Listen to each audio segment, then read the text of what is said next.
Hey guys, welcome to Digit, and in this video we're going to show you how to pair the Lumiford MAX N60 neckband earphones with your Android smartphone.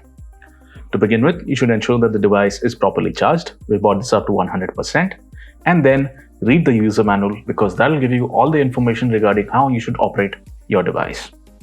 To initiate the pairing process, ensure that Bluetooth is turned on your smartphone. Then head over to the Bluetooth settings.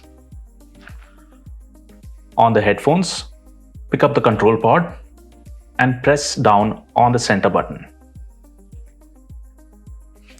You'll see the LEDs light up. And once it does, give it about 5 to 6 seconds for the pairing mode to initiate. Once that happens, in your Bluetooth settings, search for the device. You can see that it has appeared in your Bluetooth settings. Tap on it. You'll be given a prompt to confirm pairing. Accept.